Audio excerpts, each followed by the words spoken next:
Salut tout le monde, c'est Rocky, et aujourd'hui on se retrouve pour un gameplay sur Black Ops en match à mort par équipe. Je suis sur la map Summit avec ma classe préférée pour le rush, c'est-à-dire le MP5K chargeur amélioré, avec les atouts poids plume, tour de passe-passe et ninja, les trois en pro. Donc je vais essayer d'envoyer ce gameplay à CodeCF, donc je les remercie d'avance s'ils le prennent. Toi je vais te spawn kill, voilà. Bref, je jouais avec l'avion espion, le Blackbird et l'artilleur d'hélico, qui sont les trois séries de victimes que j'utilise le plus souvent. D'ailleurs, on va en reparler un peu des séries de victimes juste après.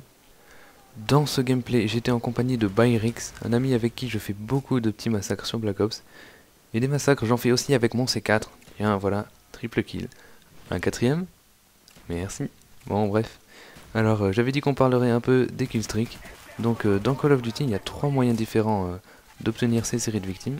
Le premier, c'est celui par enchaînement, donc les kills faits par vos bonus de série, comme en hélico, comptent dans votre série. Le deuxième, c'est comme là sur Black Ops, seuls les kills faits par vous-même comptent dans votre série.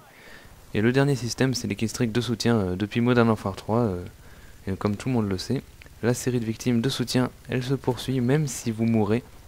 Et donc voilà, on se demande même pourquoi on continue à appeler ça une série.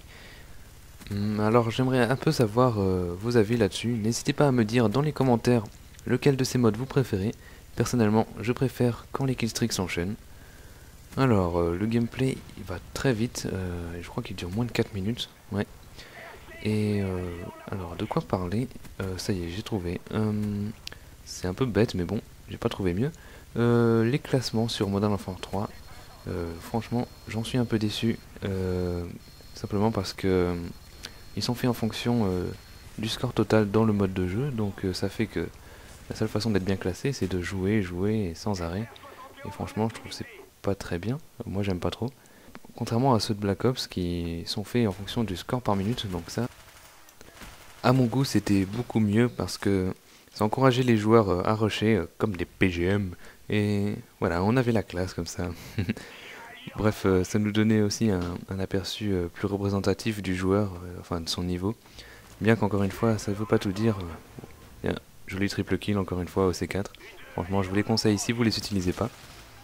Donc je disais le classement, un peu comme le ratio. Hein, c'est pas forcément parce que vous avez un grand ratio, un grand score par minute que vous êtes un bon joueur, mais souvent vous regardez un peu les deux et en général quand les deux sont élevés, vous êtes quand même un peu bon.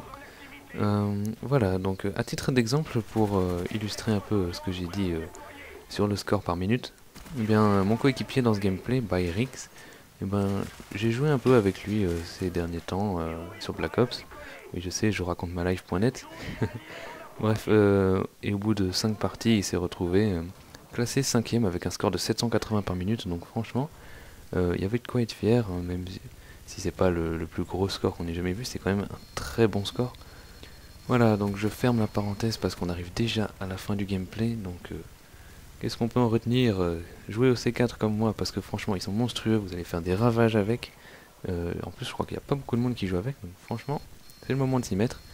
Aussi n'oubliez pas de mettre dans les commentaires votre mode de killstreak préféré.